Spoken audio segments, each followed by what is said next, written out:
Sem sombra de dúvidas, a atuação do Supremo Tribunal Federal é um dos pontos que mais levantam questionamentos hoje. Há aqueles que entendem que o maior mal para a democracia é o Supremo Tribunal Federal. Outros entendem que o maior mal para a democracia é o Lula. Outros entendem que é o Congresso omisso. Por outro lado, já tiveram aqueles que acreditavam que era o Bolsonaro o maior mal da democracia. Mas hoje muita gente que fez o L já quer a volta do Bolsonaro. É fato. O que acontece? Hoje o Supremo Tribunal Federal está na mira do campo internacional. Um partido fez uma denúncia internacional contra o ministro Alexandre de Moraes. E isso pode servir de prato cheio nas mãos de Elon Musk e de Donald Trump, que está novamente sendo atacado pela imprensa internacional, o Elon Musk, por apoiar um partido de direita na Alemanha. Estão dizendo que o Trump é da turma do bigodinho, aquele cara que tinha um bigodinho assim, do período da Alemanha. Conversa fiada, balela e bravata dessa mídia tosca aí. Outro ponto, nós vamos falar do general Braga Neto. Já falam abertamente que tudo é um esquema para pegar o Bolsonaro. E aí, Bolsonaro vai ser preso ou não? Vamos falar sobre isso, tá? Tem muita coisa para a gente discutir aqui. Vamos falar também sobre uma denúncia gravíssima de um general. Enfim, muita pauta importante para a gente discutir. Bora para cima. É o seguinte, vamos começar falando do Braga Neto. Não esqueça de se inscrever no canal. Eu não vou deixar de pedir, Então, tô gravando um sábado à noite para vocês. Óbvio que eu vou ser pidão.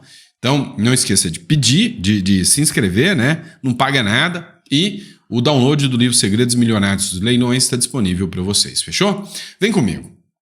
Como a prisão de Braga Neto tem ampliado a tensão no entorno de Jair Bolsonaro. Matéria da Veja. Foi a primeira vez no país que um oficial com tamanha graduação teve prisão determinada pela justiça. Braga Neto é um general de 4 estrelas. Numa prisão que eu, seguindo a linha de raciocínio do próprio Marsiglia, acho ilegal. Antes, outras detenções só haviam ocorrido em períodos de turbulência institucional. Cá entre nós, Amplamente citado no relatório final da Polícia Federal, divulgado em 21 de novembro, como peça-chave na conspiração golpista, Braga Neto foi preso só 3 semanas depois, o que ajudou a elevar a tensão em outros investigados. No caso, a preocupação se explica porque só Bolsonaro está acima de Braga Neto, na hierarquia dos envolvidos da suposta trama. Ou seja, nós vamos fazer uma estratégia política para prender alguém. Já começa errado aí. Nós vamos prender esse cara, porque com a sinalização desse cara, olha a maldade do negócio. Quem que a gente vai prender? Vamos prender o Bolsonaro? Não. Por que não o Bolsonaro? Porque o Bolsonaro ainda tem uma comoção, vai gerar muita discussão, aqui isso é perseguição política. Vamos pegar alguém que é abaixo do Bolsonaro e acima dos outros. Para quê? Para que eu possa demonstrar o tamanho da minha força, que eu prendo o Bolsonaro a hora que eu quiser. Então vamos pegar agora um general de 4 estrelas. Braga Neto, muito vinculado ao Bolsonaro. Pimba, prendemos o Braga Neto. E podemos dar 17 anos de prisão para ele ou mais. Ok, qual é o sinal que eu passei? Olha, tá vendo todos vocês que estão abaixo e que foram aliados do Bolsonaro? Quem quiser fazer uma delação e ajudar a gente a ferrar o Bolsonaro agora, vem cá que a gente aceita uma delação de vocês. Então eles olham, o cara mais top, o mais pica das galáxias do exército, foi preso e ninguém falou nada. Eu vou ser abusado sem vaselina. Não. Tem fila de general querendo ferrar o Bolsonaro. É isso que está acontecendo. Aí vocês vão me falar, mas isso aqui não é uma decisão política? Foda-se, é lógico que é, tá? É lógico que é. Então, chega no entorno de Bolsonaro. Bolsonaro vai ser preso, Sandro? Cara, hoje, o que a gente pode fazer? Análise, Mas as análises valem de alguma coisa? Não. Porque se você me pedisse para fazer uma análise, Sandro, o Braga Neto pode ser preso? Olha, tendo em vista que o caso que eles denunciam aconteceu há 2 anos atrás, que já não há mais risco, que, assim, as investigações foram concluídas, seria ilegal a prisão do Braga Neto. Seria o meu parecer. Braga Neto foi preso. Então, as decisões jurídicas não cabem mais. Se você me perguntar, Sandro, o Alexandre de Moraes pode estar julgando o Bolsonaro? Eu ia te falar, lógico que não. O Alexandre de Moraes, ele mesmo se intitulou ali como vítima das ações do Bolsonaro. Ok, vítima. Então ele não pode ser julgado pelo Moraes? Não. O que eles decidiram? Moraes julga Bolsonaro, mesmo sendo vítima. Errei de novo. Eu fui com base na lei, mas a lei já não vale. Sandro, então quer dizer que a coisa está tensa nesse nível? Está a esse nível.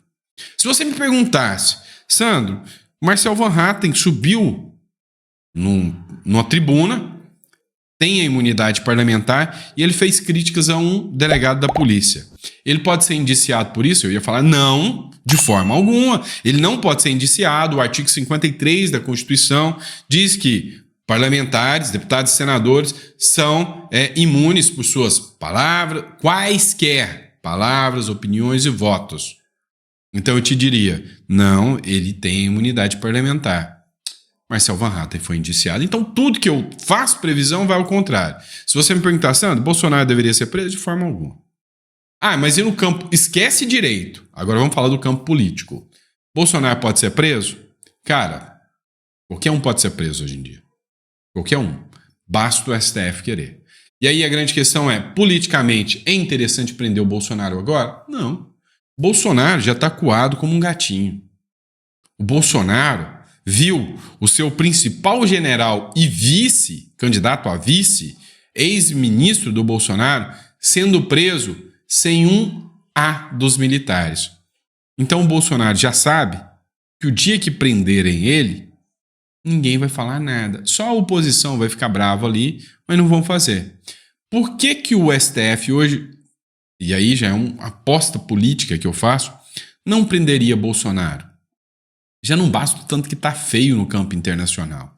Então, se prenderem Bolsonaro, vai ficar mais feio ainda. Tá? Vamos lá, outra matéria. Acabei de citar, Marcel Van Hatten. Partido Novo denuncia a censura de Moraes à Comissão Interamericana de Direitos Humanos.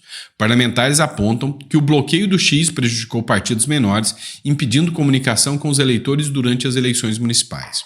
O que está acontecendo aqui?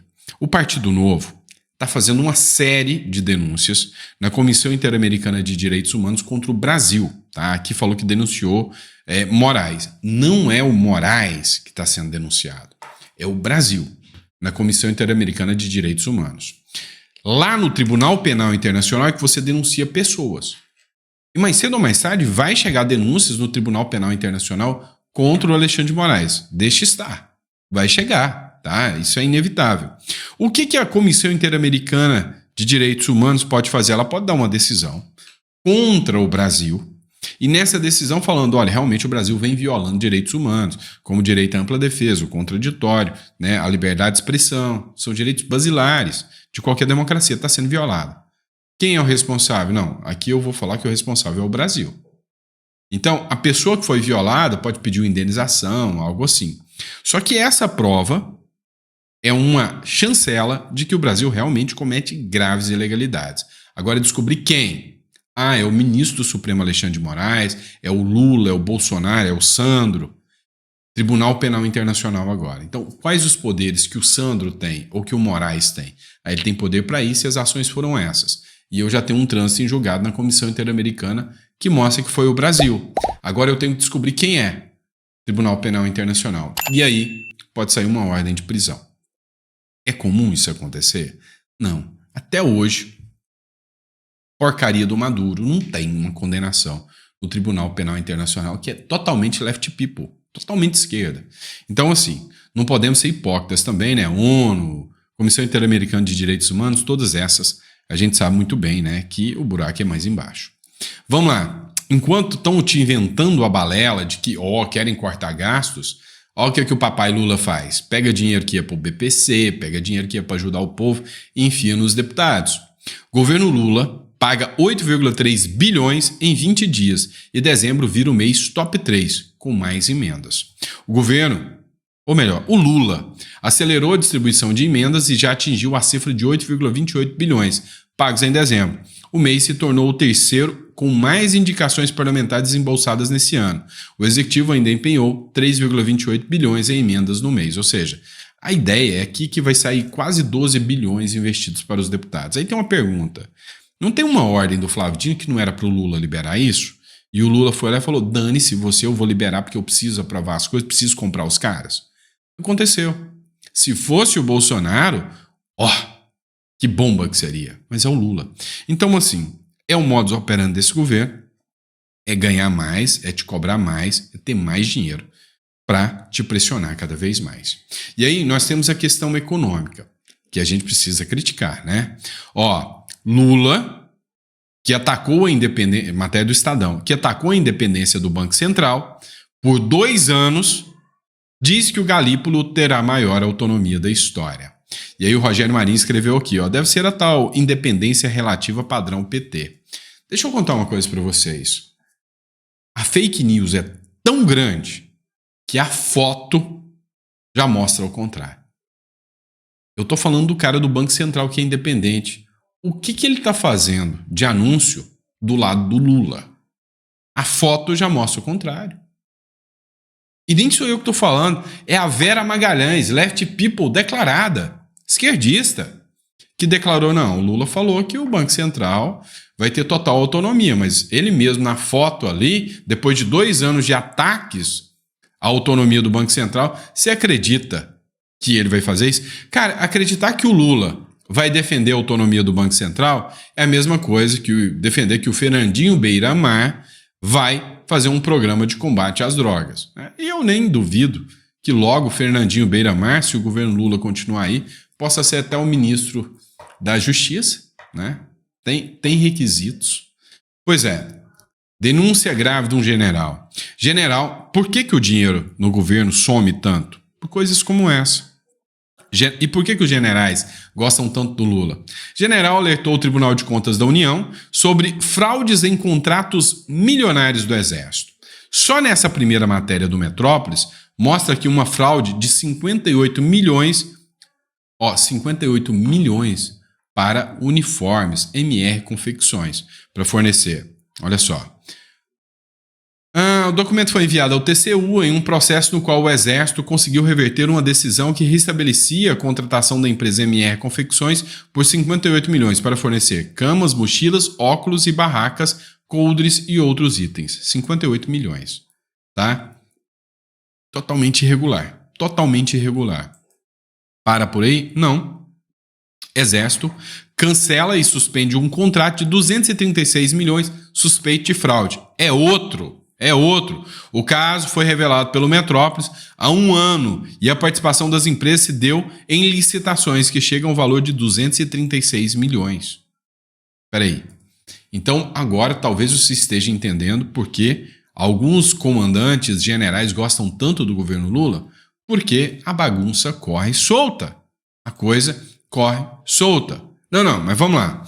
Correios bateram recorde de prejuízo de 2 bilhões. Só perdeu, ou melhor, perdeu não. É porque o cálculo foi feito até outubro. Nós temos novembro, dezembro ainda. Vai ganhar da titia Dilma. O que acontece agora? Nós vamos ter tanto rombo, tanto escândalo, eu acho que maior do que o mensalão. Correios. Deputado pede investigação por operação de 7,5 bilhões. Não é milhões, não. Uma operação suspeita de 7,5 bilhões. Aí você consegue entender por que um órgão, né, uma estatal, que foi entregue pelo Bolsonaro dando lucro de 3,5 bilhões, consegue, em menos de 2 anos, ter um prejuízo de 2 bilhões ou mais. O deputado Sanderson, do PE do Rio Grande do Sul, grande amigo, um abraço ao Sanderson, solicitou que a Procuradoria-Geral da República e o Tribunal de Contas da União investiguem os presidentes dos Correios Fabiano Silva. O parlamentar aponta que a confissão de uma dívida de 7,5 bilhões pela empresa pública poderia ter beneficiado o escritório de advocacia da sua esposa, a Renata Molho. A instituição negou qualquer favorecimento. Em agosto, os Correios firmaram um contrato de confissão de dívida e se comprometeram a transferir 7,5 bilhões ao fundo de pensão do Postales. A transferência visa cobrir a metade do rombo do plano de aposentadoria, que tem déficit de aproximadamente 15 bilhões. A outra metade seria paga por funcionários aposentados e pensionistas da empresa pública. De acordo com o Sanderson, a confissão de dívida acabou beneficiando em tese o escritório de advocacia da sua esposa, Renata Molo, da qual Fabiano Silva já fora sócio. Em benefício, em tese, seria a partir do pagamento de honorários advocatícios ao escritório, que defende os interesses de fundo de pensão. Vê pelo lado positivo. Imagina você sendo um advogado, fechando um acordo de confissão de dívida e de pagamento de 7,5 bilhões. Imagina rendendo para você, em regra, os honorários quando você passa de um valor vultuoso, 5% disso entra no seu escritório de advocacia. Acabou, meu irmão. Você ganha quase 1 bilhão no negócio. Você tá doido, meu irmão. Que isso? Que isso? Por fim, mas não menos importante, o que tá acontecendo? Galera de Cuba tá correndo pro Brasil. Tá escolhendo mal, né? Tá escolhendo mal. É quase trocar 6 por meia dúzia. O fluxo migratório de cubanos para o Brasil dispara e alcança recorde histórico, né? Muita solidariedade minha aos amigos cubanos. Eu fiz alguns amigos cubanos não aqui, no Uruguai, tá? A ditadura cubana, que vive sobre uma longa crise econômica e energética, tem intensificado um êxodo recorde de cidadãos da ilha para o Brasil. Entre janeiro e novembro de 2024, mais de 19,7 mil cubanos chegaram ao país, superando os números de qualquer outro período histórico, incluindo a época do programa Mais Médicos. O regime comunista cubano, no poder desde 1959, enfrenta apagões constantes devido à falência das usinas termoelétricas, redução no fornecimento de petróleo pela Venezuela, agravando o desespero da população. Muitos buscam refúgio no Brasil, país com políticas migratórias acolhedoras e uma comunidade cubana consolidada.